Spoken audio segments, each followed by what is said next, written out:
Yeah, recruited Scranton for a long time, had a bunch of buddies at East Stroudsburg that I went to college with that are from this area. We actually played Bloomsburg one year in the minor league stadium here, which was cool. So got a lot of history, got a lot of memories of here, and very, very proud area of the state of Pennsylvania, and it's cool to be here. Knowing that this is one of the largest turnouts of attendance on this court, I mean, I think you feel, Thank you, sir. pretty proud of this area, about Penn State fans here. Yeah, what I think is interesting is just when we got started talking about the organization of this trip and doing all 17 stops, it was pretty clear that everybody said, one of the most well-attended stop we'll have is Scranton. Fiercely loyal Penn State fans in this part of the state, and the fans are what makes Penn State special, what makes us different. Everybody talks about the stadium size and the academic reputation and those types of things, and those things are important, but the thing that makes Penn State special is the people, and I think Scranton is a really good example of that. Coach, so close to the home of Matt McGloin, walk-on for Penn State, who had so much success. Can you talk about the values of walk-ons, and if there are kids in the area who dream of playing for you someday, what advice would you give them?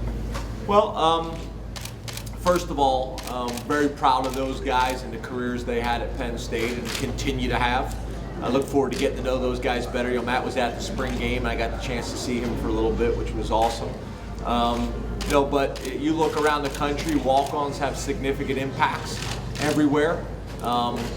End up being star players, end up playing in the NFL. There's really good examples. So, my message to them would be the same as my message was at the commencement at East Stroudsburg. I did the graduation commencement last weekend, and that was chase your dreams as long as you possibly can. And, I think the other thing we talk about as well is don't let other people define you, who and what you're going to be. And I think walk-ons are a really good example of that. Guys that believe in themselves and they're going to chase their dream and compete. Some of those stories end up being storybook endings like Matt's, and some don't. But I still think they learn an unbelievable, valuable experience of being a part of a program like Penn State.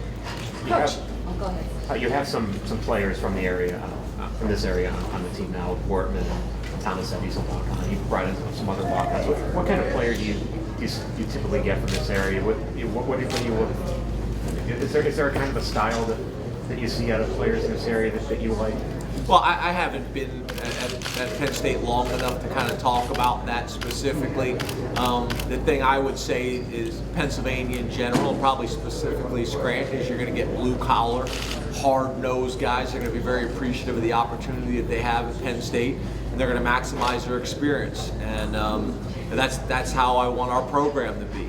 I want us to find as talented a prospects we possibly can, and when I say that, I mean academically, athletically, socially, spiritually, the whole package, the most talented guys we can get.